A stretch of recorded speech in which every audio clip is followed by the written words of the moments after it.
Hi, welcome. My name is Dr. Suzanne Andres. Today we are addressing a topic in diversity, equity, and inclusion in celebration of October 1st, the Day of the Older Person.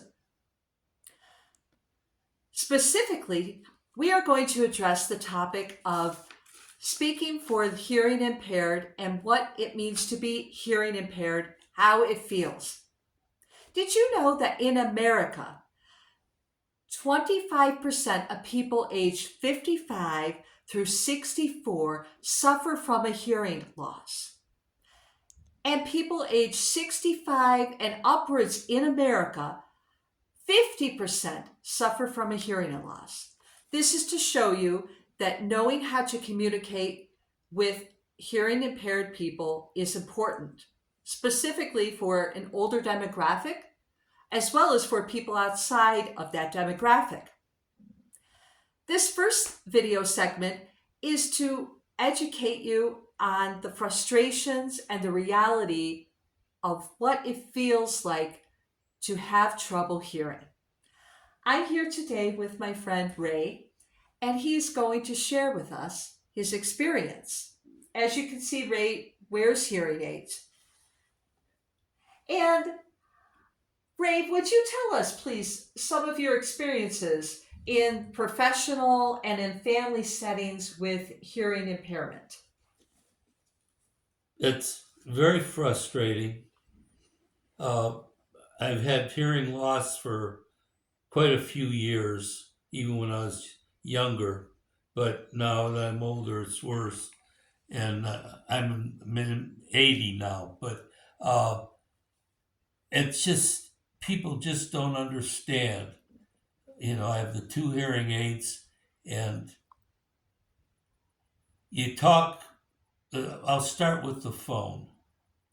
I'm calling people on the phone, whether it's to talk to a friend or because I need assistance for some issue, maybe a health professional I have to talk to or whatever.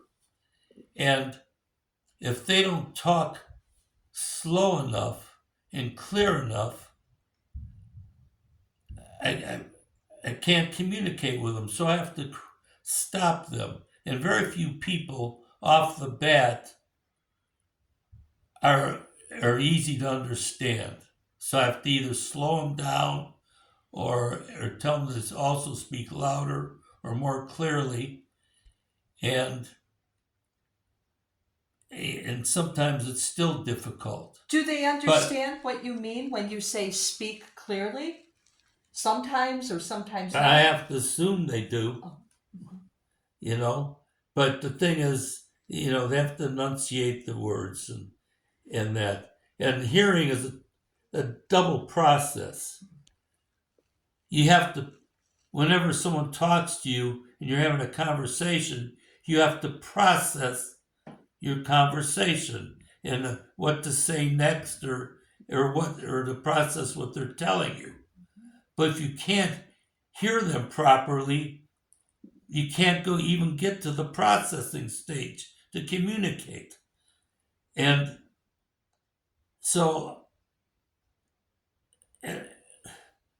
sometimes it works out fine and I slow them down. Sometimes I'll talk louder, but still can't understand them. And the other issue is a lot of the times when you're trying to get information, whether it's about healthcare or your insurance or something, you're talking to a stranger on the phone. Sometimes they're from foreign countries or they're even in the United States, but they have accents. And I have to apologize and ask for someone different to speak to because the accent changes the sound enough that I can't process it, the way I'm used to hearing it. So it takes a lot of patience. Most people try, but sometimes I have to ask for somebody different to speak to. And then the other problem is, it's really frustrating now. So much stuff is automated that first of all, they start talking right away because it's a recording. And you can't even start the process. They start talking about what they're calling about. But it takes a while to even get started. You have to get the person's attention first, the person who's hearing impaired, so you can start processing what you're saying. And there's no way to stop and explain to a darn recording. It's so frustrating because you can't slow them up. You can't ask them to repeat.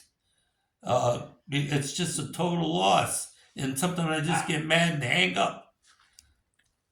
Okay, thank you so much for sharing in detail the experience of not being able to hear.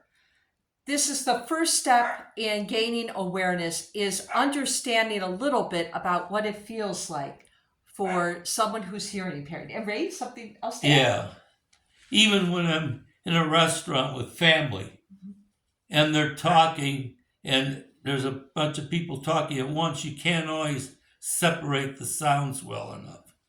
And sometimes I'm not even though I'm with the family and we're celebrating someone's birthday, whether it's somebody, one of my children or myself, I'm not even part of the conversation. It just gets frustrating. And if I stop, and sometimes I just give up and just leave you out of the conversation. And it's just, what can I say?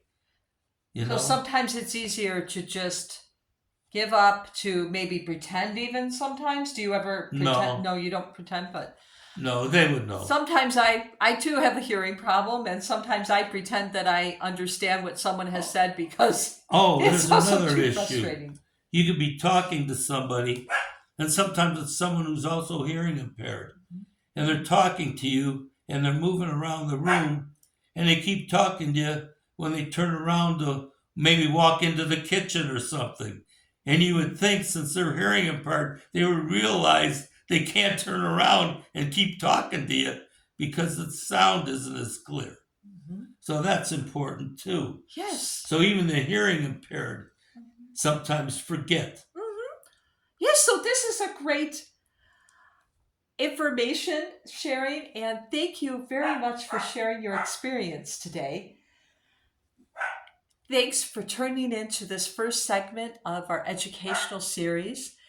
Tune into the next video to learn concrete tips on how to educate yourself, your staff, for communicating with the hearing impaired.